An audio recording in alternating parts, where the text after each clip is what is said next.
तो very good evening to all of you guys. Yes, good evening good evening good evening बेटा।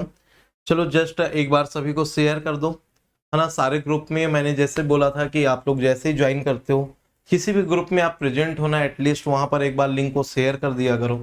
ठीक है, जितना ज्यादा से ज्यादा शेयर होगा, स्टूडेंट कनेक्ट होंगे, है ना, उतना ही ज्यादा बेनिफिट आप लोगों का होगा। ठीक है, तो अगर नहीं शेयर किया है, क्योंकि मैंने ऑलरेडी बताया बेटा टाइम नहीं हो पाता मुझे, है ना, जस्ट प्लस की क्लास ओवर होती है, फिर यूट्यूब की क्लास ये होती है, बीच में थोड़ा सा टाइम होता है, उसमें डिनर वगैरह भी करना होता है, तो कई बार नहीं हो पाता।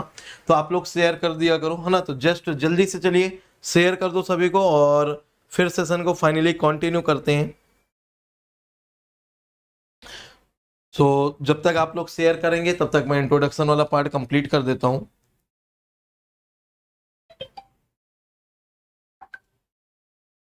ठीक, हेलो बेटा, देवांश, अनीता, आदित्य, मिस्टर ग्रे, ठीक है, प्रतिमा, देवांश, सुमित। ठीक है, कंटिन्यू करते हैं। डियर केमी वॉरियर्स, जस्ट आज के दिन हम लोग रूल्स ऑफ टोटल प्रोबेबिलिटी की बात करेंगे। कल हालांकि हम लोगों ने कंडीशनल प्रोबेबिलिटी और रूल्स ऑफ टोटल प्रोबेबिलिटी की बात की थी। कंडीशनल प्रोबेबिलिटी वो होती है जब हमें किसी एक इवेंट को दूसरे पे डिपेंड करके दे देता है, वहां पर हमें कंडीशनल प्रोबेबिलिटी निकालनी पड़ती है। जैसे एक बॉल, दो बॉल हमने ड्रा की, है ना, दोनों बॉल रेड होने की प्रोबेबिलिटी हो जाए, एक बॉल रेड बॉक्स 1 से एक बॉल बॉक्स 2 से हो, है ना, उन दोनों के रेड होने की प्रोबेबिलिटी बोल दे। तो ये हमारी जब कंडीशनल टर्म आ जाते हैं, है ना, जब हमारा कंडीशन पे डिपेंड करता है कि हमने एक बॉल पिक की, वो बॉल रेड हो और वो बॉक्स 1 से हो, इस टाइप का जब क्वेश्चन आ जाता है, या हमने टॉस किया, टॉस करने के बाद हमने एक कॉइन निकाला, वो कॉइन 10 का हो, इस टाइप का जब क्वेश्चन आ जाता है, जब इवेंट हमारे वहां पर एक दूसरे पर डिपेंड करने लगे, तो वहां पर हमारा कंडीशनल प्रोबेबिलिटी होती है। ठीक है, और उस कंडीशनल प्रोबेबिलिटी में जब टोटल प्रोबेबिलिटी निकालते हैं और वो किसी एक के बिहाफ पे बोल देता है, तो वो हमारा बेटा एक वो टोटल प्रोबेबिलिटी को प्रेजेंट करता है। तो आज हम इन्हीं टाइप के जो भी क्वेश्चंस हैं, मैं वो सारे क्वेश्चन कराऊंगा। आज कम से कम 10 से 20 क्वेश्चन है मेरे पास, है ना, उन सारे क्वेश्चंस को डिस्कस करेंगे और फिर उनको फील करेंगे कि एग्जैक्टली हमारा क्या डिफरेंस है सिंपल प्रोबेबिलिटी में, क्या डिफरेंस है कंडीशनल में, क्या डिफरेंस है हमारा टोटल प्रोबेबिलिटी में। और आज ये वाला फीलिंग ना और स्ट्रॉन्ग करेंगे। आज के दिन आप लोगों का नाइट में 11 PM से भी सेशन है, 11:15 PM से। ठीक है, वो आप ज्वाइन करेंगे, वहां पर कुछ क्वेश्चन की प्रैक्टिस और कर लेंगे, कुछ अच्छे अच्छे क्वेश्चंस हैं, है ना, उनकी प्रैक्टिस और कर लेंगे। और वहां पर मैं एग्जैक्टली आप लोगों को कॉम्बिनेशन प्रोबेबिलिटी वाला पार्ट पढ़ा दूंगा। जैसे आप लोगों ने देखा होगा कई बार प्रोबेबिलिटी हम लोग सॉल्व करते हैं तो ऐसा लेते हैं ना, 5C2 into 2C1 upon something. तो जो ये कॉम्बिनेशन परम्यूटेशन बनता है ना, कब हम लोग कैसे इसको मैनेज करते हैं, कब कॉम्बिनेशन में लेना है, इस टाइप के क्वेश्चन मैं आज आपको लोगों को स्पेशल क्लास में प्रैक्टिस में करवा दूंगा। ठीक है, तो 11:15 PM से आप लोग ज्वाइन करेगा। सर लिंक कहां पर मिलेगा? तो आपको मैंने एक ग्रुप पिन कराया है, प्लेनेट गेट केमिकल, आपको दिख रहा होगा, है ना, चैट बॉक्स में ऊपर, उसमें आप क्लिक करके वो ग्रुप ज्वाइन कर लेंगे। उस ग्रुप में ये क्लास एंड होने के 10 मिनट बाद मैं शेयर कर दूंगा लिंक, आप वहां पर क्लिक करके ज्वाइन कर लेंगे, या ऐप आपके मोबाइल में है, डायरेक्टली वहां से क्लिक करके आप मेरी स्पेशल क्लास ज्वाइन कर लेंगे। ठीक है, चलिए देखिएगा, फिर ये मत बोलना कि सर आपने एक टॉपिक छोड़वा दिया। और जो बच्चे रिकॉर्डेड में करते हैं वो लोग बोलते हैं सर वो वाला पार्ट आपने नहीं पढ़ाया। तो भाई अवेयर रहोगे, लाइव रहोगे तो आपको सब मिलेगा, नहीं रहोगे तो नहीं मिलेगा। अब जो रिकॉर्डेड में शुरू में 10 मिनट पहले ही निकाल के फिर देखना चालू करते हैं, तो उन लोगों का ये पार्ट मिस हो जाएगा, क्योंकि उनको पता ही नहीं चलेगा कि एक क्लास स्पेशल में भी मैंने पढ़ाई है। ठीक है, तो यहां से कंटिन्यू करते हैं। जो लाइव रहेगा उसको फायदा मिलना चाहिए डेफिनेटली। देखिएगा बेटा, जस्ट यहाँ इंट्रोडक्शन से मैं स्टार्ट करता हूँ। क्या हुआ? जस्ट मेरा नाम शैलेन कुमार है और इस अनअकैडमी प्लेटफॉर्म में हेड और इस प्लेनेट गेट चैनल का लीडर हूं बेटा।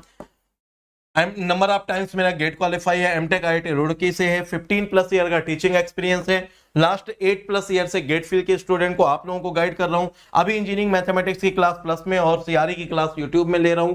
बाकी ये अब मेरे अदर सब्जेक्ट है। SKS50 मेरा रेफरल कोड है, जिसके साथ आप मूव करेंगे तो आपको 10% डिस्काउंट, मेरा guidance support through out the journey, और उसके बाद भी जब तक आपको मेरी नीड होगी मैं आप लोगों के साथ प्रेजेंट होऊंगा, ठीक है। और बस ये मत करना यार, कोड किसी का लगाते हो और फिर आके बोलते हो सर गाइडेंस तो आप ही का चाहिए, है ना। आप कहीं पर सामान खरीदने जाओ, पैसे बगल वाले दुकान वाले को दे आओ, अब बोल दो नहीं यार दुकान, मैं सामान तो तेरी दुकान से ही लूंगा। तो भाई ऐसा मत किया करो, है ना, जबरदस्ती भी करनी है। तो ये ऐप आपने अगर डाउनलोड नहीं किया तो डाउनलोड कर लेना, है ना, इसको इंस्टॉल कर लेना। एक कोड की डिमांड करेगा, SKS50 कोड दे देना। और इसके बाद ये मेरी आईडी है शैलेंद्र_सर, या फिर ये मेरा नेम है शैलेंद्र कुमार। आप इसे सर्च करेंगे, ऐसा कुछ मेरी प्रोफाइल ओपन होगी, यहाँ पर फॉलो का ऑप्शन आएगा बेटा, फॉलो कर लेंगे और इसके बाद मेरा कोई भी सेशन होगा उसका नोटिफिकेशन आपको मिलता रहेगा। चलिए, ये जो हमारा मंडे टू फ्राइडे मैथ्स का सेशन चल रहा था, इसके लिए फाइनली डिसाइड कर लिया है। अभी आज के दिन आपका क्लास रहेगा सैटरडे, आज मतलब, ठीक है। ये टाइमिंग रहेगी आपका 11:15 से 12:15, 1 घंटे का क्लास रहेगा आज स्पेशल क्लास में, जिसमें मैं आप लोगों को कुछ कॉम्बिनेशन प्रोबेबिलिटी की बात करूंगा, कॉम्बिनेशन प्रोबेबिलिटी के क्वेश्चन सॉल्व करा दूंगा। फिर इसके बाद अगर हम बात करें मंडे से आप लोगों का क्या शेड्यूल रहेगा, मंडे, ट्यूसडे और वेडनेसडे, ये 3 दिन आप लोगों का प्रोसेस कैलकुलेशन पीसी का सेशन रहेगा। टाइमिंग वही रहेगी 11:15 से 12:15, ठीक है। आप मेरी स्पेशल क्लास में पहुंचिएगा, वहां पर आपको लिंक दिख जाएगा, एनरोल कर लेना। और बेटा एक चीज आपको बता दूं, यहाँ पर आपका जो पीसी का पार्ट रहेगा, पहले दिन जो हमारा सिलेबस होगा वो सिर्फ और सिर्फ बेसिक प्रोसेस कैलकुलेशन और material balance without chemical reaction का रहेगा। उतना पार्ट आप रिवीजन कर लीजिए, फिर यहाँ पर हम लोग क्विज का फॉर्म बोल दो या फिर प्रैक्टिस का फॉर्म बोल दो, कुछ भी, है ना, तो चाहे रिवीजन का फॉर्म बोल दो, बट पहले थ्योरी अगर रिवीजन कर लेंगे तो बेटर रहेगा। तो ये 3 दिन आपकी ये क्लास चलेगी। फिर इसके बाद मैं थर्सडे और फ्राइडे, ठीक है, यहां से मैं आप लोगों का स्टार्ट कर रहा हूं सीआरई। तो सीआरई का फर्स्ट न्यूमेरिकल कॉन्सेप्शंस आपका रहेगा, टाइमिंग वही रहेगी 11:15 से 12:15, ये आप ज्वाइन करिएगा।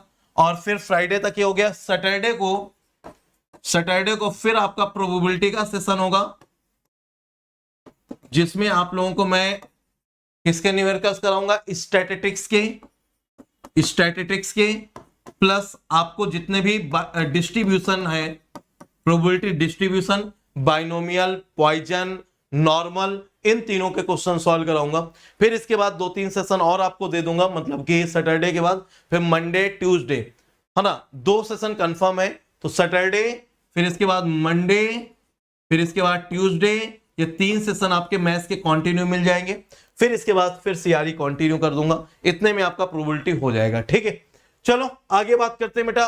टेलीग्राम चैनल यही, इसी की लिंक मैंने पिन कराई है, आप क्लिक करके ज्वाइन कर लेना। और ये हमारा अनअकैडमी लर्नर ऐप, अगर यहां फॉलो नहीं किया तो मुझे फॉलो कर लेंगे, ठीक है। आपको कुछ हैट मिलती है ना, वो हैट के थ्रू आप अपना डेडिकेशन शो कर सकते हैं मेरे लिए, और उस हैट के थ्रू आप डिस्कशन, मतलब आप अपना फीडबैक दे सकते हैं, है ना, कि सर मैं कैसे पढ़ा रहा हूं, या आप अपना सजेशन दे सकते हैं, ठीक है।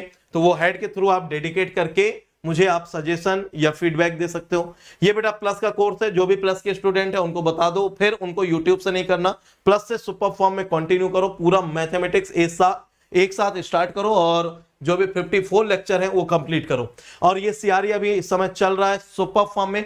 आज के दिन हम लोगों ने कुछ न्यूमेरिकल्स भी किए, 1-1 मिनट में न्यूमेरिकल्स कंप्लीट किए, ठीक है। और हम लोगों का half life, fractional life, CVRA system kinetics, basic CRE और जो भी रेट कांस्टेंट थ्योरी है वो पूरा कंप्लीट हो गया। मंडे से अब हम लोग स्टार्ट करेंगे वीवीआरएस सिस्टम। जो भी प्लस की तरफ मूव करना चाहता है, नया टॉपिक है बेटा, वहां से मुझे ज्वाइन कर सकते हो। और फ्लूइड मैकेनिक्स सुपर फॉर्म में चल रहा है ना, यहां से आप कंटिन्यू करिए। चलिए आज बेटा प्रोबेबिलिटी का लेक्चर नंबर 7 हम लोग यहां से कंटिन्यू कर रहे हैं, और ये सारे क्वेश्चंस मैं आप लोगों को सॉल्व करवा चुका था, मुझे बता देना, ये भी हो गया था, अच्छा ये लास्ट क्लास में हो चुका था, ठीक है। यहां से हम लोग सॉल्व करते हैं। याद है ना आपको, 2 कंपनी ली थी मैन्युफैक्चरिंग के लिए, M1 और M2, है ना, इसके बेसिस पे हम लोगों ने टोटल प्रोबेबिलिटी सॉल्व की थी। 60% M1 का था, यहीं से स्टार्ट करता हूं।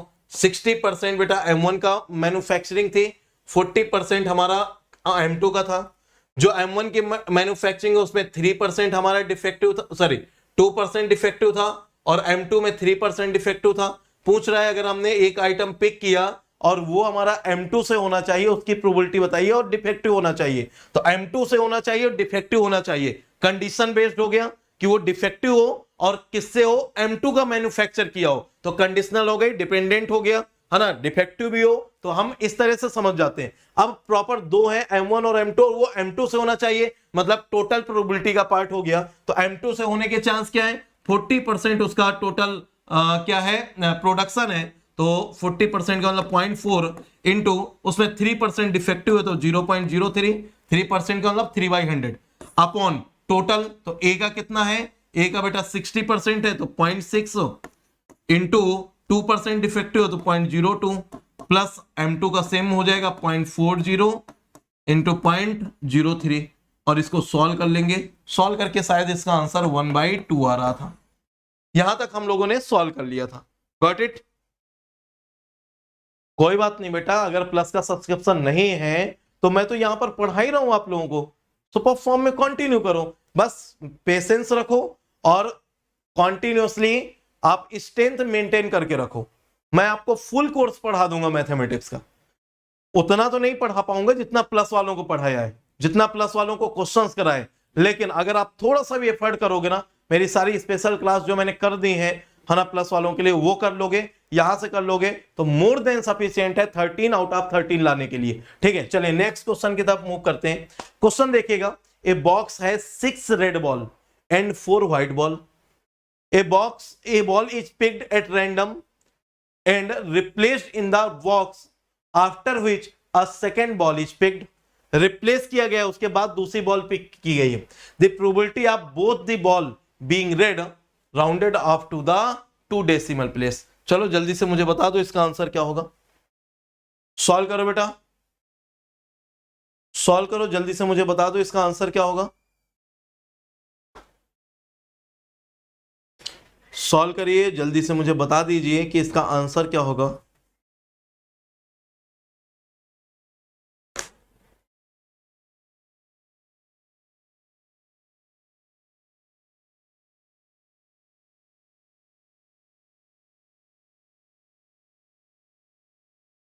ये पता नहीं यार क्या हुआ, ये वाली स्ट्रिप आप लोगों को ब्लैक दिख रही है क्या, जबकि मेरे में ग्रीन स्ट्रिप है ये। अच्छा, अगर मैं ग्रीन पेन से लिखूं तो क्या आप लोगों को ब्लैक दिखेगा, मुझे बताना।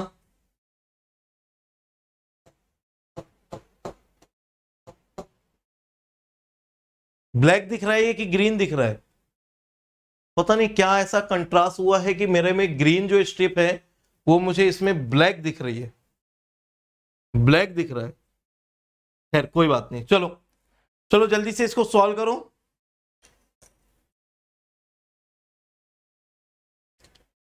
सर पीसी बाकी है, कहां से करूं बेटा? सुमित, इसी प्लैनेट गेट चैनल पर देखो आप, फरवरी में मैंने पीसी स्टार्ट की थी।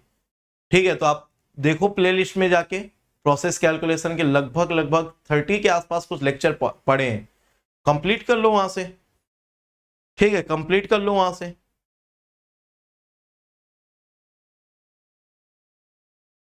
हो गया? चलो सॉल्व करें। 0.36 सबका आ रहा है, सही है, सही है 0.36। कैसे करेंगे? अच्छा, दो तरीके, इसको करने के दो तरीके। एक तो हम सिंपल प्रोबेबिलिटी से भी इसे कर सकते हैं और एक हम कंडीशनल प्रोबेबिलिटी से भी इसे कर सकते हैं। सिंपल से कैसे करें? ए बॉक्स, एक ये बॉक्स बना दो बेटा,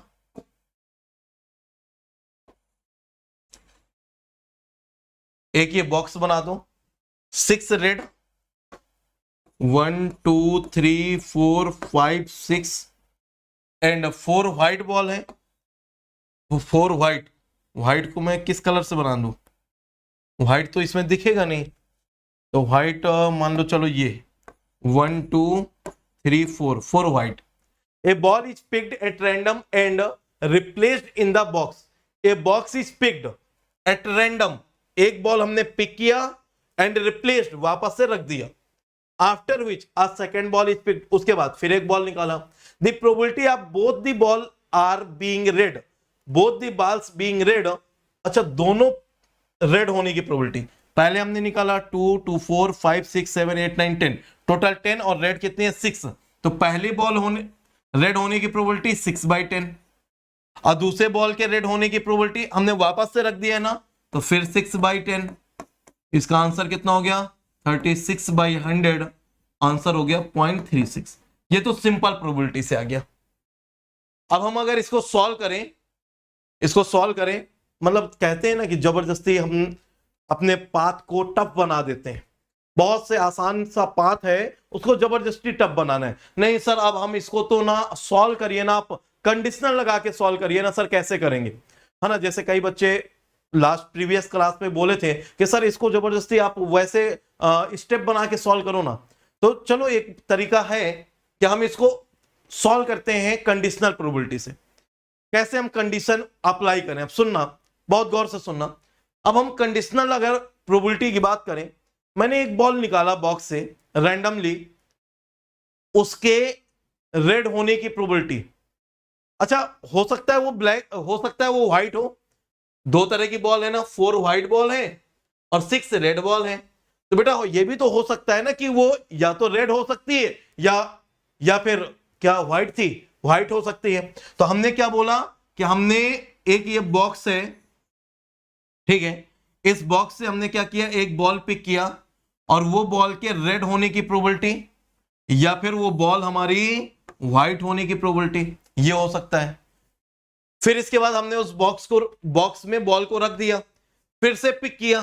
तो एक कंडीशन ये आएगी कि पहली रेड हो, दूसरी हो सकती है रेड हो और ये भी हो सकती है व्हाइट हो। अगर पहली व्हाइट हो तो दूसरी हो सकता है रेड हो, दूसरा हो सकता है व्हाइट हो। इतने चांस बनेंगे या नहीं, हाँ या ना? सुनना मेरी बात, just 1 page theory 2 page numerical, just सुनते जाओ। ये चांस बनेगा कि नहीं? विद रिप्लेसमेंट है, विद रिप्लेसमेंट है ना? All time total number of balls 10 ही है उस बॉक्स में टोटल नंबर ऑफ बॉल्स 10 ही है। अच्छा, इतने चांस बनेंगे कि नहीं? देखो 10 बॉल है, मैंने एक पिक किया, हो सकता है रेड हो सकता है व्हाइट हो। फिर दूसरी पिक किया तो हो सकता है रेड के बाद दूसरी रेड हो या रेड के बाद दूसरी व्हाइट हो। यह भी हो सकता है व्हाइट के बाद दूसरी रेड हो और व्हाइट के बाद दूसरी व्हाइट हो। ये 4 केस बन सकते हैं कि नहीं? अच्छा, इसमें पहली बॉल पिक करने की प्रोबेबिलिटी रेड होने की 6/10 और व्हाइट होने की 4/10, फिर इसके रेड होने की 6/10, इसके व्हाइट होने की 4/10, रिप्लेसमेंट अलाउड है तभी 4/10, इसके रेड होने की 6/10, इसके व्हाइट होने की 4/10। हमारा क्या है, बोथ बॉल बीइंग रेड, तो ये भी रेड हो और ये भी रेड हो, हमारा क्या हो गया, ये वाला इवेंट हो गया।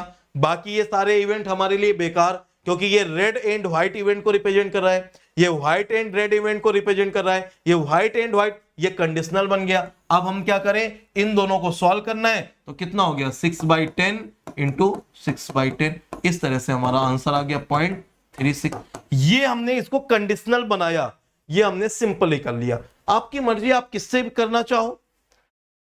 5/9 ये देवांग कहां से, विदाउट रिप्लेसमेंट होगा तो, चलो वो भी मैं बात कर लेता हूं। विदाउट रिप्लेसमेंट होगा तो क्या होगा, सुनेगा। ये हो गया कंफर्म 0.36 क्लियर। चलो इसी में थोड़ा सा क्वेश्चन को चेंज करते हैं और ये विद रिप्लेसमेंट की जगह है ना, यहां पर हम कर देते हैं विदाउट रिप्लेसमेंट, विदाउट रिप्लेसमेंट। तो बेटा पहले बॉल के रेड होने की प्रोबेबिलिटी 6/10 और दूसरे बॉल के फिर रेड होने की प्रोबेबिलिटी विदाउट रिप्लेसमेंट। तो अब वहां पर बॉल बची होंगी रेड वाली 5 और टोटल बची होंगी 9, 5/9 सॉल्व कर लो, जो आ जाएगा आंसर, जो आ जाएगा वो आंसर 6/10 और 5/9। सही है बेटा, सही है देवांग, आंसर ये कितना इजी सा है, ठीक है। और सर इसी को बताइए ना, अगर हम कंडीशनल अप्लाई करते तो क्या होता। तब बेटा हम पहले इस बॉक्स से एक बॉल पिक करते, या तो वो रेड होगी या तो व्हाइट होगी। रेड होने की प्रोबेबिलिटी क्या है 6/10, व्हाइट होने की प्रोबेबिलिटी क्या है 4/10। विदाउट रिप्लेसमेंट वो बॉल हमने अलग रख दी, बॉक्स में नहीं रखी। फिर इससे एक बॉल पिक किया तो या तो रेड होगा या फिर व्हाइट होगा, ये या तो रेड होगा या फिर व्हाइट होगा। अगर एक बॉल हमने निकाल ली तो वहां पर टोटल कितने बचे, 9, तो रेड होने की प्रोबेबिलिटी 5/9, व्हाइट होने की प्रोबेबिलिटी 4/9, ये रेड होने की प्रोबेबिलिटी 4/9, सॉरी रेड होने की 5/9 और व्हाइट होने की 4/9। अब जो भी पूछ ले, पहली रेड दूसरी व्हाइट होने की, पहली व्हाइट दूसरी रेड होने की, कुछ भी पूछ ले, या फिर एक रेड और एक व्हाइट होने की, एक रेड और एक व्हाइट होने की। अब क्या हो जाएगा, एक रेड एक व्हाइट, एक तो ये हो जाएगा, दूसरा एक व्हाइट और एक रेड, एक ये हो जाएगा। इन दोनों को सॉल्व करो, 6/10 इंटू 4/9 प्लस 4/10 इंटू 5/9। अगर हमसे पूछे, हमने 2 बॉल पिक की, एक पहले एक बाद में, इससे मतलब नहीं है कि कौन सी व्हाइट कौन सी रेड, कौन सी व्हाइट कौन सी रेड, कोई एक बॉल व्हाइट और एक बॉल रेड होने की प्रोबेबिलिटी, तो एक कंडीशन ये रेड और व्हाइट, एक कंडीशन ये व्हाइट और रेड। अगर ऐसा बोल दे फर्स्ट बॉल रेड और सेकंड बॉल व्हाइट होने की प्रोबेबिलिटी, तो ये रेड और फिर ये व्हाइट। समझ रहे हो दोनों में difference, and 1 ball red and 1 ball white, ये प्रोबेबिलिटी पूछे, first ball red second ball white पूछे, उन दोनों में डिफरेंस है, उन दोनों में डिफरेंस है। बात समझ में आई कि नहीं? व्हाइट में फिर से व्हाइट आने की तो 3/9 हो जाएगा, वो आप कुछ भी कर लो, फिर अब किसी भी तरह सॉल्व कर लो। ये स्ट्रेंथ जो है ना आप लोगों की, ये गंवारा नहीं है मुझे, है ना, ये बिल्कुल भी एक्सेप्टेबल नहीं है जो स्ट्रेंथ है। ठीक है, मंडे देखता हूं, स्टैटिस्टिक्स मंडे स्टार्ट करूंगा। फिर मैंने सोचा था मंडे न्यूमेरिकल कॉन्सेप्शंस कराऊंगा, आप लोग देखिएगा, मंडे का लिंक भी बना हुआ होगा, उसमें लिखा होगा न्यूमेरिकल कॉन्सेप्शंस। लेकिन अब मंडे में स्टैटिस्टिक्स पढ़ाऊंगा, आपका न्यूमेरिकल प्रैक्टिस का लॉस हो गया। ठीक है, अगर आप ये स्ट्रेंथ रहेगी तो लॉस हो जाएगा। ठीक है, हो गया ये क्वेश्चन। और कितनी भी कॉम्बिनेशन हम बना सकते हैं, लेकिन अब ये समझ में आ गया होगा, ये फील आ गया होगा कि अच्छा इस तरह से कॉम्बिनेशन बनाना है। समझ में आ गया कि नहीं, कि एक बॉक्स है, इस बॉक्स से प्रोबेबिलिटी रेड और व्हाइट, फिर इससे रेड, इससे व्हाइट, ये वाला रेड और ये वाला व्हाइट। पूछे दोनों बॉल के व्हाइट होने की प्रोबेबिलिटी, दोनों बॉल के व्हाइट होने की प्रोबेबिलिटी, बोथ व्हाइट, ठीक है, without replacement, both white without replacement, क्या हो जाएगा, ये वाला हो जाएगा क्या, और ये वाला क्या हो जाएगा। पहले क्या था, पहले था ये 4/10, और फिर क्या था, अगर व्हाइट की प्रोबेबिलिटी निकाल रहे तो ये व्हाइट हो गया ना, तो फिर इसके व्हाइट की प्रोबेबिलिटी चेंज हो जाएगी, और व्हाइट की क्या चेंज हो जाएगी। बेटा मैं पीछे कुछ गलत बोल गया, रुकना, मैं पीछे कुछ गलत बोल गया। वेट, ये बॉक्स है, फिर से समझना, मुझे याद नहीं मैंने क्या बोला है, मुझे ऐसा लग रहा है जैसे मैंने गलत बोल दिया है। ये रेड है और ये व्हाइट है, फिर ये रेड, ये व्हाइट, ये रेड, ये व्हाइट। पहले रेड होने की प्रोबेबिलिटी विदाउट रिप्लेसमेंट की बात कर रहा हूं, विदाउट रिप्लेसमेंट। मुझे याद नहीं आ रहा मैंने क्या बोला है, शायद मुझे ऐसा लग रहा है कि मैं व्हाइट वाले में गलत प्रोबेबिलिटी लिख गया हूं, ऐसा मुझे लग रहा है। अभी समझ लो, ये बॉक्स में टोटल 10 बॉल है, विदाउट रिप्लेसमेंट की बात कर रहा है। रेड की प्रोबेबिलिटी 6/10, व्हाइट की प्रोबेबिलिटी 4/10। फिर जब हमने एक निकाल लिया तो अब टोटल बॉल कितनी बची होंगी, 9। अगर ये रेड है तो रेड की प्रोबेबिलिटी बेटा आएगा 9, अच्छा एक कम हो जाएगी, कितनी प्रोबेबिलिटी आएगी, 5/9। और पहली अगर रेड है तो व्हाइट अभी भी 4 बाकी होंगी, तो 4/9। अब यहां पर समझना, पहले 4/10 ये व्हाइट होने की प्रोबेबिलिटी, अब इसके करस्पॉन्डिंग निकाल रहे हैं, तो बेटा यहां रेड निकालेंगे तो पहली व्हाइट थी ना, तो रेड अभी 6 बाकी होंगी, तो ये 6/9, और ये व्हाइट पहली हो गई और वो हमने अलग रख दी, 4 थी, तो अब ये बची होगी 3/9। ये मैं मिस्टेक कर गया था, मैं इसको 4/9 लिख गया था। 4/9 कैसे हो सकता है भाई, सोचो 4/9 कैसे हो सकता है, जब ये ऑलरेडी एक व्हाइट आ चुकी है, तो उस केस में रेड अब 6 बाकी होंगी, लेकिन व्हाइट वाली अब 3 बची होंगी। अभी क्लियर है क्या ये? अभी ये क्लियर है? मुझे लग रहा है शायद पीछे मैं जो बताया हूं वो मैं गलत बता गया हूं, है ना? अभी ये क्लियर है? माइंड में कुछ और चल रहा होगा, हो जाता है गलती, है ना? तो अभी क्लियर है। अब हमसे पूछिए विदाउट रिप्लेसमेंट का कोई भी पार्ट पूछिए, रेड रेड पूछिए, रेड व्हाइट पूछिए, व्हाइट रेड पूछिए, व्हाइट व्हाइट पूछिए, ठीक है? अब किसी भी तरह का कोई भी क्वेश्चन हो, मल्टीप्लाई करके आपको आंसर निकालना है। ये डाउट क्लियर हो गया ना क्यों ऐसा होगा? मैं फिर से रिपीट कर दूं एक बार, सुनना। जब बेटा हमने यहां पर कंसीडर किया कि यहां पर टोटल 10 बॉल है, 10 में अगर रेड, हमने पहली बॉल रेड है, हमने ये मान लिया फर्स्ट बॉल निकाली वो रेड है, तो एक रेड कम हो गई, तो इसकी तो 6/10, ये 4/10 सही है। लेकिन जब एक रेड कम हो गई तो रेड की 6 की जगह 5 हो गया, और एक बॉल कम हो गई, टोटल की जगह 9 हो गया, 5/9। लेकिन अब ये रेड है तो व्हाइट में थोड़ी फर्क पड़ेगा, अभी भी 4, पहले भी 4 थी, अभी भी 4 होगी, तो 4/9, लेकिन टोटल कम हो जाएगी क्योंकि एक रेड निकल गई है। जब हम अब ये व्हाइट की बात करेंगे तो व्हाइट की अभी तो 4/10 थी, लेकिन जब ये व्हाइट एक निकल गई तो अब एक व्हाइट कम हो गई होगी ना, रेड पे फर्क नहीं पड़ेगा।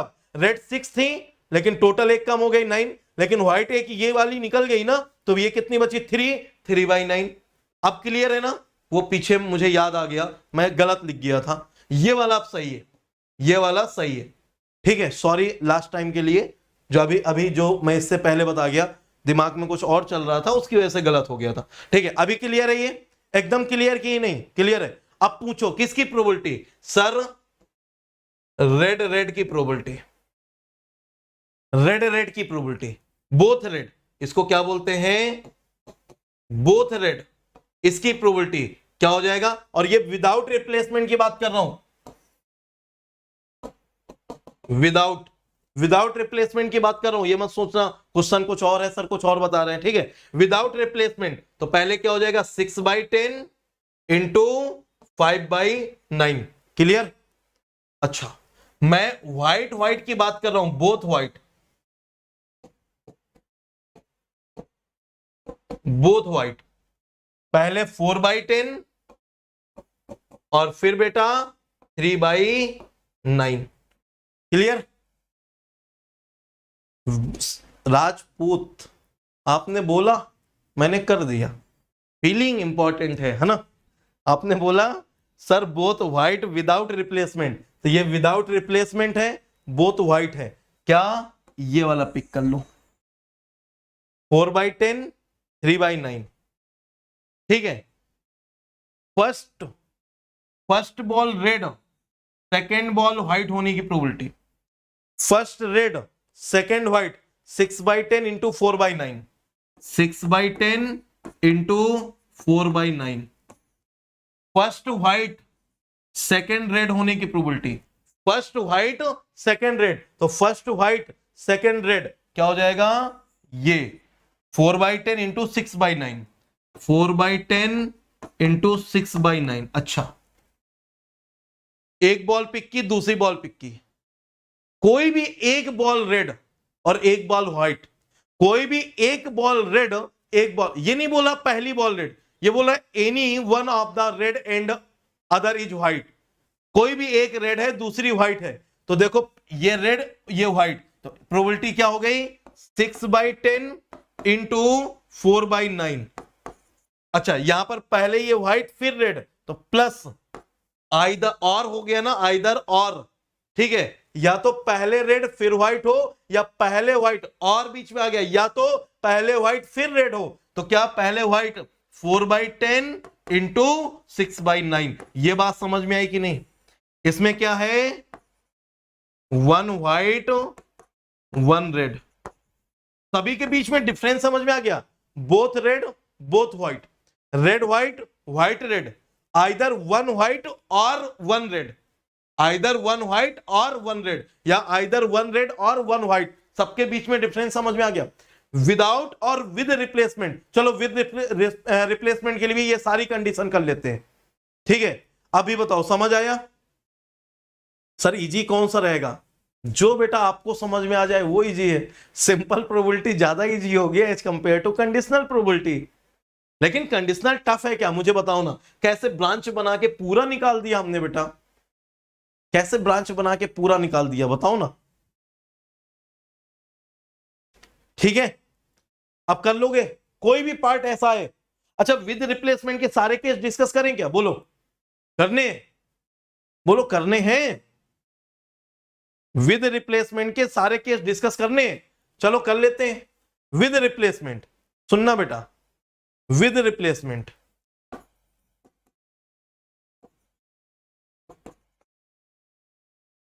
बस केवल अगर आप टेबल बना लोगे ना, चार्ट बना दोगे ना, बस हो गया। Red white, red white, red white, total 10 with replacement 6/10 4/10 वापस से रख दिया। क्या ही फर्क पड़ता है, अभी भी ये 6/10 और ये 4/10, ये 6/10 और ये 4/10। अब चाहे जो निकाल लो, कोई फर्क नहीं पड़ता। समझना बेटा, बोथ रेड, इन दोनों का मल्टीप्लाई कर दो, 6/10 इंटू 6/10। फिर both white, both white 4/10 into 4/10। ठीक है, रेड एंड व्हाइट, तो पहले रेड फिर व्हाइट, तो 6/10 इंटू 4/10, 6/10 इंटू 4/10। व्हाइट रेड, तो व्हाइट रेड में पहले व्हाइट तो 4/10, फिर रेड तो 6/10, 4/10 इंटू 6/10। आइदर व्हाइट और रेड, कोई एक व्हाइट हो एक रेड हो, ठीक है, तो हमारा क्या हो जाएगा? डबल। कैसे? ठीक है, either one white one red. ठीक है, तो वो पहली व्हाइट हो दूसरी रेड हो, या फिर और one red another white, another white.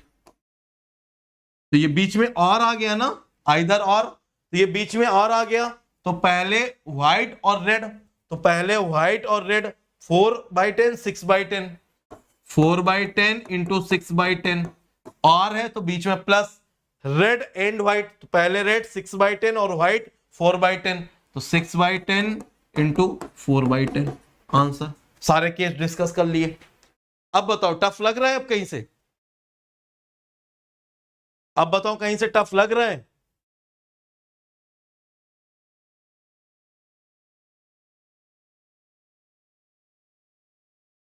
ठीक है, चलो नेक्स्ट मूव करें, नेक्स्ट मूव करें।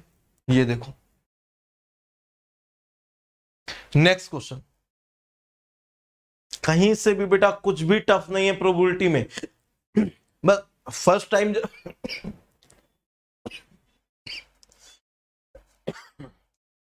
सॉरी, फर्स्ट टाइम जब कॉन्सेप्ट पढ़ते हैं तब लगता है बस ऐसा कि यार ये क्या आ गया, लेकिन जैसे हम उससे फैमिलियर होते हैं ना, वो भी आसान लगने लगता है। मैंने क्या बोला, कुछ क्वेश्चन कर लेते हैं 20 के आसपास, 15-20 क्वेश्चन, आसान लगेगा। अभी तो ये तीसरे चौथा क्वेश्चन था ना, कंडीशनल का तीसरा चौथा क्वेश्चन था। चलो नेक्स्ट, ये बहुत इजी क्वेश्चन है, ये इंडिपेंडेंट प्रोबेबिलिटी का है बेटा, इंडिपेंडेंट प्रोबेबिलिटी का है। पढ़ो और आंसर करो, पढ़ो और आंसर करो। लेकिन आज मैं 10:30 पे ओवर कर दूंगा ना, ये स्ट्रेंथ देख के मेरा मन नहीं कर रहा अब आगे पढ़ाने का। और आज आप अभी दिखाऊंगा कितने क्वेश्चंस लेके आया था। अब आप सोचो, एक क्वेश्चन में मैं उसमें हर तरह के कॉन्सेप्ट आपको बता रहा हूं बेटा। इस तरह से ना आपको कोई नहीं पढ़ाएगा और आपको उसकी वैल्यू नहीं समझ में आ रही। जितने भी बच्चे रिकॉर्डेड कर रहे हैं ना बेटा, लाइव आओ, मंडे में वो चेक कर लूंगा। अगर मंडे भी स्ट्रेंथ ऐसी रही ना तो मैं आगे कंटिन्यू नहीं करूंगा। और आज अभी दिखाता हूं कितने क्वेश्चंस लेके आया था आप लोगों के लिए। ठीक है, a watch uses 2 electronic circuit, each electronic circuit has failure probability of 0.1। उसके फेल होने की फेलियर प्रोबेबिलिटी कितनी है? 0.1। 2 सर्किट है, 2 सर्किट, और दोनों के ईच, पहले के फेल होने की प्रोबेबिलिटी 0.1 और दूसरे के भी फेल होने की probability 0.1 in 1 year of operation. मतलब 1 ईयर में इतनी प्रोबेबिलिटी है, इन 1 ईयर। चलो both electronic circuit are required for the functioning of the watch.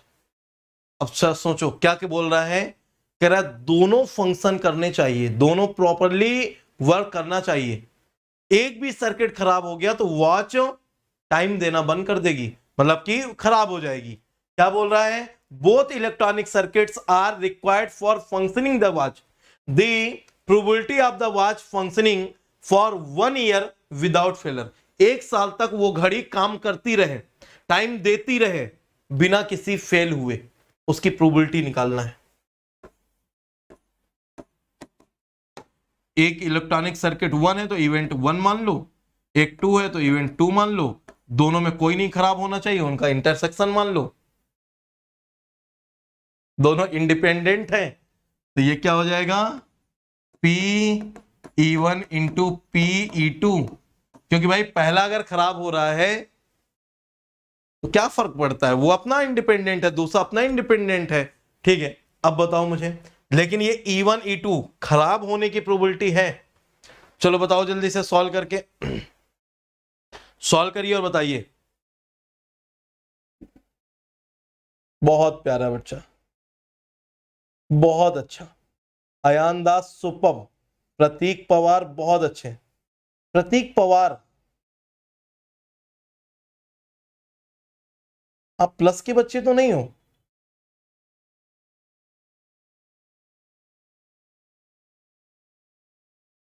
0.81 बिल्कुल सही है आदित्य, सही है। तुम मार खाओगे, यहां से क्यों कर रहे हो, यहां से क्यों कर रहे हो, प्लस वाले से करो। ठीक है, अब दूसरा एक और चीज के लिए मार खाओगे, आपको डेली मैं इतना बताता हूं समझाता हूं, उसके बाद भी आप मिस्टेक करते हो।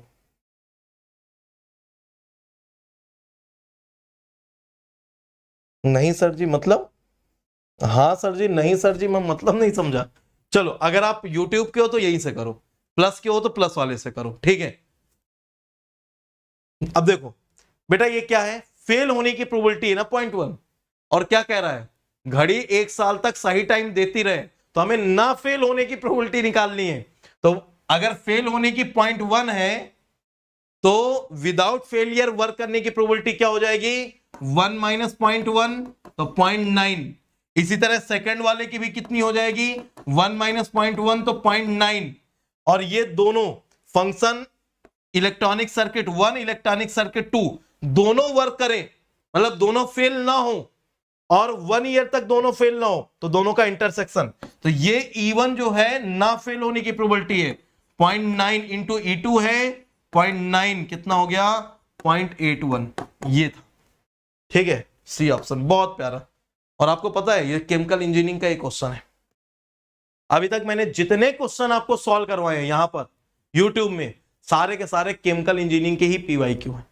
आपको फील भी तो आना चाहिए कि मैं जो पढ़ा रहा हूं वही क्वेश्चंस, उसी टाइप के क्वेश्चन पूछे जाते हैं कि नहीं। ठीक है, नेक्स्ट क्वेश्चन करते हैं बेटा, ये वाला क्लियर ना सभी का, नेक्स्ट क्वेश्चन करते हैं। ठीक है प्रतीक, एक और बच्चा है प्रतीक, प्रतीक उसका भी नाम प्रतीक पवार ही है, और उससे आज ही मेरा डिस्कशन हुआ था, उसने बताया वो प्लस का बच्चा है, इसलिए मैं कंफ्यूज हो गया। ठीक है चलिए नेक्स्ट, नेक्स्ट क्वेश्चन पढ़िए, समझिए और आंसर करिए। A hydraulic structure has 4 gate which operate independently. The probability of failure of each gate is 0.2. Given that gate 1 has failed, the probability that both gate 2 and 3 will fail is. अभी कल के दिन एक बंदे ने पूछा था सर अगर 3 इवेंट हो जाएं तो क्या करेंगे। ये लो बेटा, gate 1 gate 2 gate 3, gate 1 fail हो गया और 2 और 3 के फेल होने की प्रोबेबिलिटी पूछ रहा है। 3 इवेंट हो गया, तीनों का प्रोबेबिलिटी आप G1 गेट को हम G मान ले, पहला गेट G1, दूसरा गेट G2, तीसरा गेट G3, तीनों एक साथ फेल हो, जब हमारा फर्स्ट फेल हो, आपको क्या निकालना है, आपको प्रोबेबिलिटी निकालना है G2 और G3 ये भी फेल हो जाए विद रिस्पेक्ट टू G1, तो ये तीनों के बेसिस पे होगा क्या, प्रोबेबिलिटी आप G1 intersection G2 intersection G3 upon probability आप G1।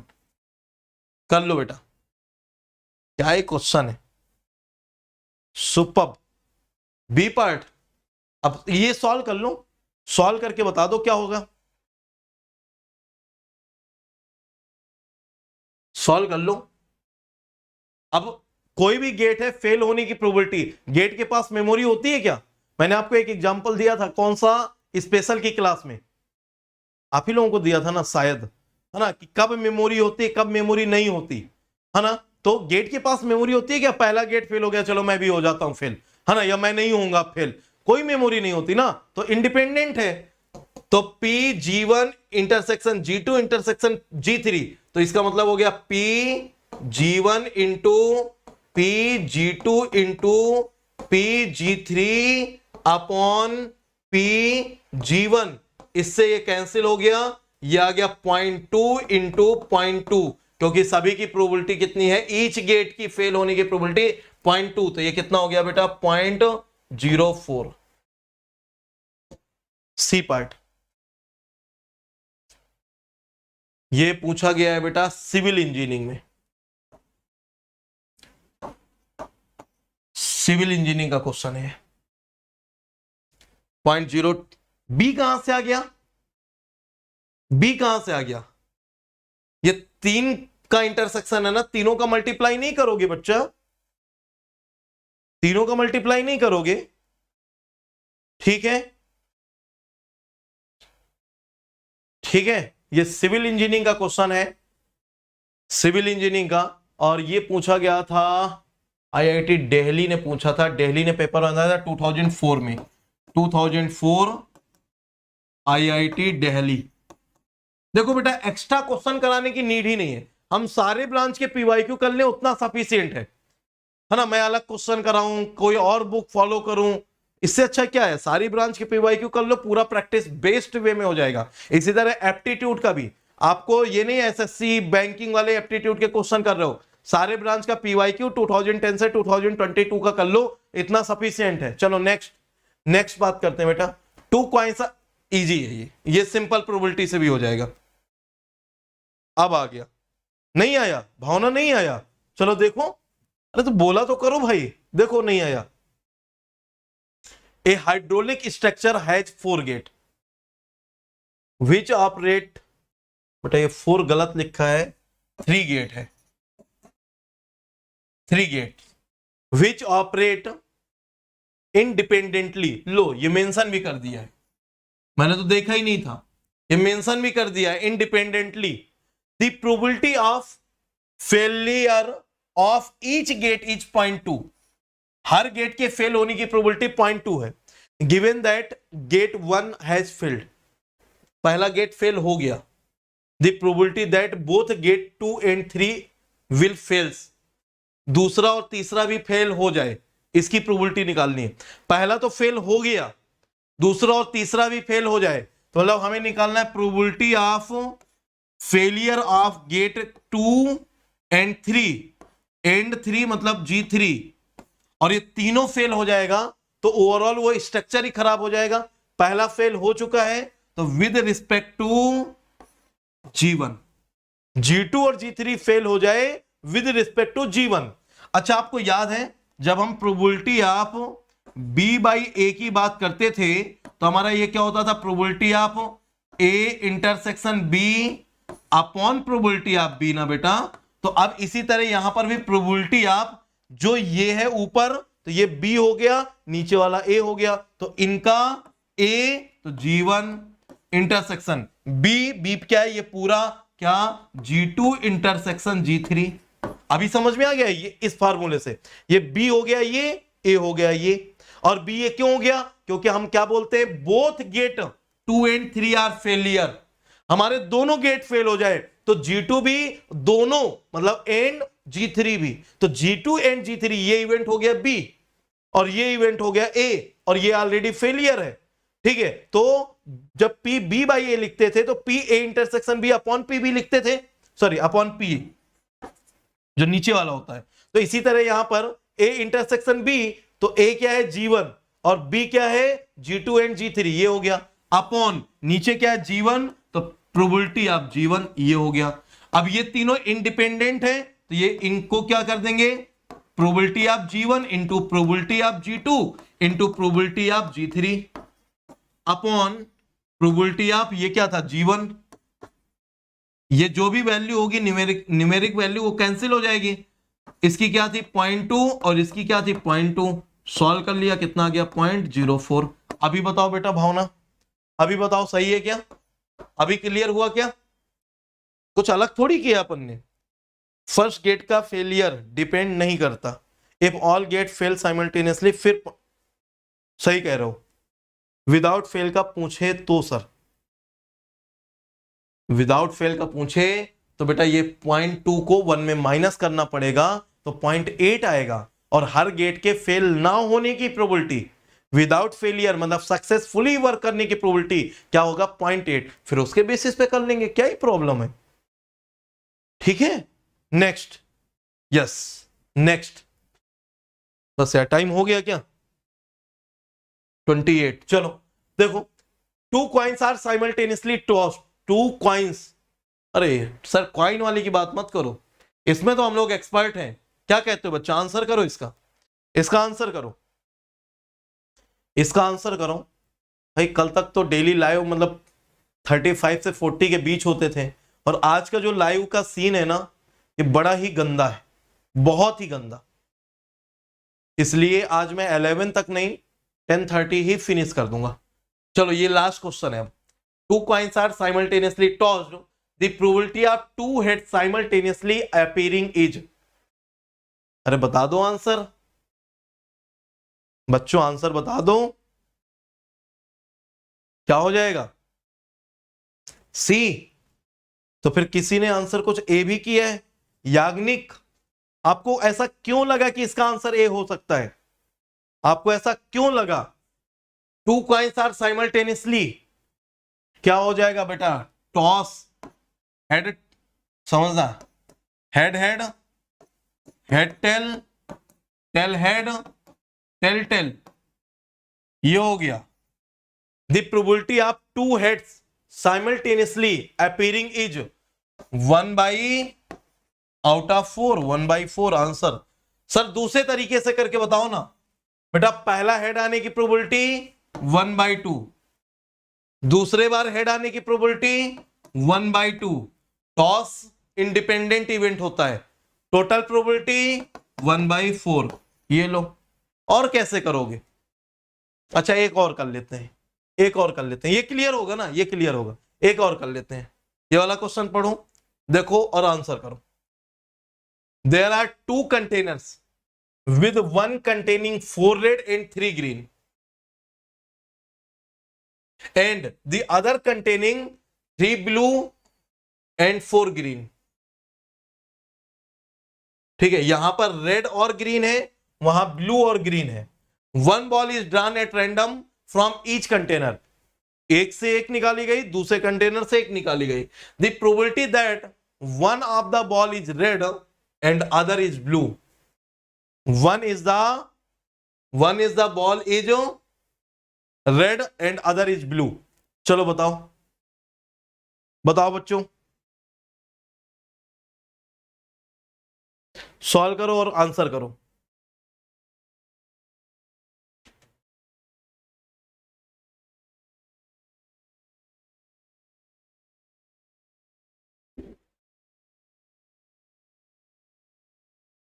सही है, सही है, भावना सही है, अनीता सही है, देवांग सही है, सी ऑप्शन 12/49 सही है, बिल्कुल सही है। अरे वाह, प्रतिमा सही है। बच्चे होशियार हो गए, बच्चे होशियार हो गए।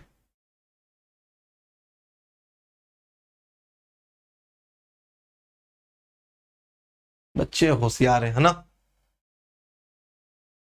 अच्छा ये बताओ कैसे करें। एक बॉक्स है, इस बॉक्स में 4 रेड 3 ग्रीन, दूसरा बॉक्स है, इस बॉक्स में 3 ब्लू और 4 ग्रीन। अब मुझे बताओ बेटा, एक बॉल हमारी क्या होनी चाहिए, रेड होनी चाहिए, और एक बॉल हमारी ब्लू होनी चाहिए। क्या इस वाले बॉक्स से ब्लू आ सकती है? नहीं आ सकती। इससे तो रेड ही आएगी, और इसमें रेड नहीं तो इससे रेड नहीं आ सकती, इससे ब्लू ही आएगी। ग्रीन को हमें इग्नोर मार देना है, जैसे हमने देखा ही नहीं ग्रीन। तो इसमें जब 4 रेड है तो रेड होने की प्रोबेबिलिटी यहीं से निकालेंगे ना, 4/7।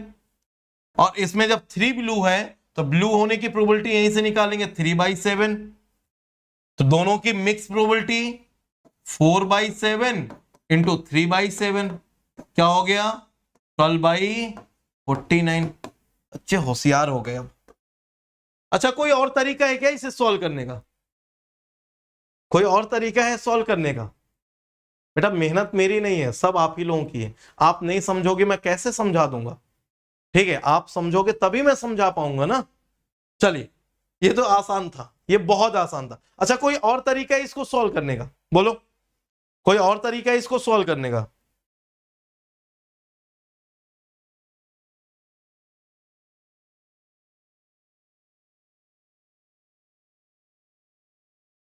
वे ऑफ जन्ना। हेलो बेटा, चलो ठीक है, कोई और तरीका आपको दिमाग में आ रहा है? अच्छा, कंडीशन बना सकते हो क्या इसको? कंडीशनल प्रोबेबिलिटी से सॉल्व कर सकते हैं क्या? सोचो, सोचो, कर सकते हो तो बताओ। कंडीशनल प्रोबेबिलिटी से इसको सॉल्व कर सकते हैं क्या? बताओ। अरे क्यों नहीं कर सकते? बिल्कुल कर सकते हैं। अब सोचो कैसे करेंगे। कॉम्बिनेशन से, हाँ बेटा, कॉम्बिनेशन से भी कर सकते हो, बिल्कुल सही है, बिल्कुल सही है, कॉम्बिनेशन से भी कर सकते हो।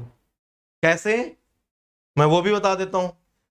इसमें 4 रेड है तो 4C1 out of 7C1 into, इसमें क्या ब्लू चाहिए थी ना, ब्लू, तो इसमें 3 ब्लू है तो 3C1 आउट ऑफ 7C1। अभी मैंने ये पढ़ाया नहीं आप लोगों को, इसलिए मैंने ये बताया नहीं था। इससे भी सॉल्व करोगे सेम आंसर आएगा। अच्छा, कॉम्बिनेशन हो गया, सिंपल हो गया। कंडीशनल से कर सकते हैं क्या इसे? आप लोग बनाने का ट्राई करना, नेक्स्ट क्लास में फिर आपको कंडीशंस भी बना के सिखाऊंगा। पता है थोड़ा सा टफ है, उतना आसान नहीं जैसे पीछे बनाते थे, क्योंकि यहां पर ये ग्रीन डिस्टर्ब करेगा दोनों में।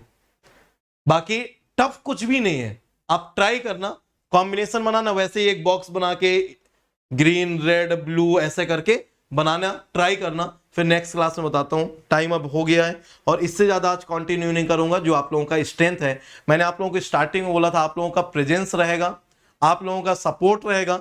मैं 1.5 घंटे भी पढ़ा दूंगा, अदरवाइज 1 घंटे ही पढ़ाऊंगा। तो आप लोगों का आज जैसा रिस्पॉन्स है, इसलिए 1 घंटे में ही आज एंड करूंगा। हाँ, 11:15 PM पर। और ये भी मैं इसलिए रख रहा हूं, अगर आप लोग प्रेजेंट रहोगे तो आगे की जो नेक्स्ट वीक की सैटरडे और मंडे ट्यूसडे की क्लास है, देन वहां पर फिर प्रैक्टिस के लिए आपको कंटिन्यू करूंगा। और नहीं आओगे आप लोग तो फिर कंटिन्यू नहीं करूंगा, क्योंकि प्लस वाले बच्चों का कंप्लीट हो चुका है, प्लस वाले बच्चों का कंप्लीट हो चुका है। फिर मैं प्रोबेबिलिटी स्पेशल में प्रैक्टिस नहीं कराऊंगा। उन लोगों को पूरा प्रोबेबिलिटी कराने के बाद मैंने PYQ कराया था। आप लोगों का अभी आधा टॉपिक हुआ है ना, 1/3 टॉपिक हुआ है। अभी आपका स्टैटिस्टिक्स बाकी है, डिस्ट्रीब्यूशन बाकी है, सिर्फ आपका ये वाला, लेकिन मेजर पार्ट हो गया आपका। ठीक है, तो आपका ये वाला पार्ट बस हुआ है। सिर्फ आज मैं इसी के क्वेश्चन सॉल्व कराऊंगा, और आज के दिन मैं आप लोगों को वहां पर कॉम्बिनेशन वाला, ये वाला जो था ना कॉम्बिनेशन का, ये वहां पर आपको सिखाऊंगा। ठीक है, अगर आप आते हो तो ठीक है। अब देखो क्वेश्चन देखना, 1 2 3 4 5 6 7 8 9 8 क्वेश्चन अभी और थे हमारे पास, बट आप लोग नहीं आओगे तो भाई कैसे कंटिन्यू करेंगे? सर पिछले क्वेश्चन जैसे सब ब्रांच निकाल के, हाँ बेटा वैसे ही करेंगे पवन। एक बार बनाना ब्रांच, और फिर नेक्स्ट क्लास जब मैं स्टार्ट करूंगा तो यहीं से स्टार्ट करूंगा, तो मैं आपको ब्रांच बना के बता के सेम आंसर निकाल के फिर मूव करूंगा। लेकिन मैं क्या चाहता हूं, पहले आप लोग ट्राई करो, आंसर आपको पता है, ब्रांच बनाने का ट्राई करो, कैसे बनाओगे फिर मैच करना सही है कि नहीं।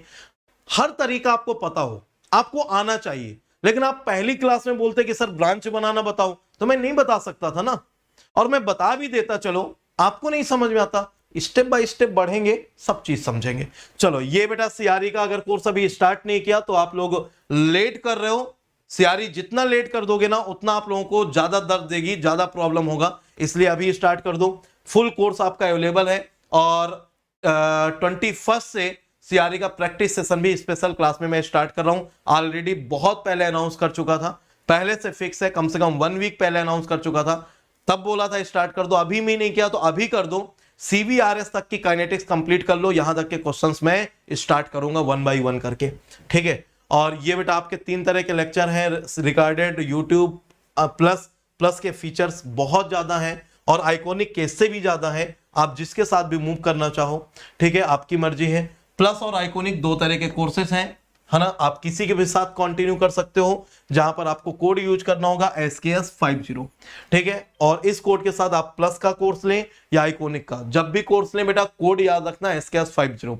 अगर आप चाहते हो कि आप मेरे गाइडेंस में मूव करो, आप चाहते हो कंटिन्यूस सपोर्ट मिले, आप चाहते हो मैं ना करते हुए भी आप लोगों के लिए सब कुछ कर देता हूं, है ना, तो अगर आप चाहते हो मैं इस तरह स्ट्रांगली आप लोगों के लिए लड़ पाऊं, आप लोगों के लिए सारी चीजें कर पाऊं, इसलिए आपको ये SKS 50, है ना, और कोई कोड लगाने से पहले मुझसे डिस्कस कर लेना, ठीक है बेटा।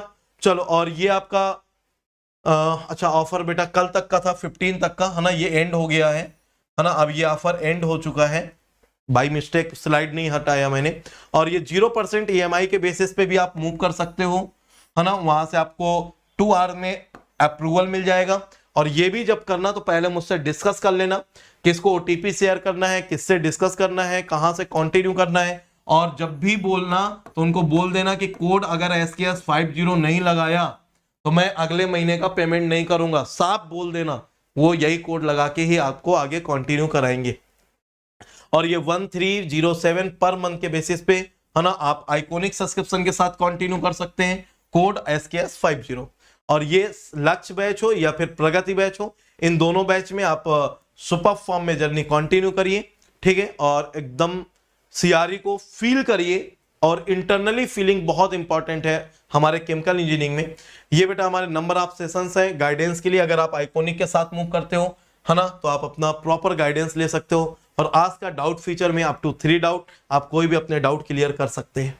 ये हमारे रैंकर्स हैं अनअकैडमी प्लेटफॉर्म के। और इस बार मुझे एक और ऐसा यहां पर चाहिए जिसमें हमारा लिखा हो AIR 1 बट नीचे लिखा हो केमिकल इंजीनियरिंग CH, मुझे चाहिए आप लोगों से ही, ठीक है। ये केमिकल के रैंकर्स हैं बेटा। और आज का सेशन जल्दी एंड करने का रीजन यही है, आप लोगों की प्रेजेंस नेक्स्ट क्लास में ट्राई करिएगा, मैक्सिमम स्टूडेंट प्रेजेंट रहिएगा, मैं पूरा 11 PM तक पढ़ाऊंगा, ठीक है। मैं बेटा जो प्रॉमिस करता हूं वो कभी ब्रेक नहीं होता, जो नहीं करता वो भी प्रोवाइड कर देता हूं, लेकिन इसका यह मतलब नहीं कि आप लोग बिल्कुल ही मक्कारी करते रहो, आप लोगों का रिस्पॉन्स ही ना आए और सिर्फ मैं करता रहूं। एक हाथ से ताली नहीं बजती, ताली बजाने के लिए हमें दोनों हाथ चाहिए होते हैं, ठीक है। तो चलिए आज का क्लास यहीं पर एंड करेंगे। फीलिंग मोस्ट इंपॉर्टेंट है, सर करवा दो प्लीज, हम तो आते हैं। बेटा आप पहले दिन भी तो ऐसे ही बहुत सारे बच्चे थे ना, सब बोल रहे थे सर हम तो आएंगे, दूसरे दिन कुछ कम हुए, फिर कुछ कम हुए, फिर कुछ कम हुए, आज और कम हुए, कल के दिन आप में से ही कुछ और कम हो जाएंगे, है ना। तो ऐसे कैसे होगा सर, हम तो हैं, एक बच्चा लाइव आए सर मैं तो प्रेजेंट हूं, आप करवा दो। बेटा मुझे भी जवाब देना पड़ता है, अगर मैं कर रहा हूं तो उसका रिस्पॉन्स, आपको लगता है कि इस लेवल का कोर्स फ्री में कोई भी देने देगा, समझ रहे हो, ठीक है। हाँ मिल जाएगा फ्री में, लेकिन फ्री में जो मिलता है ना वो गार्बेज मिलता है। और अगर आपको एक लेवल मेंटेन करना है तो उसकी कुछ कंडीशंस होती हैं।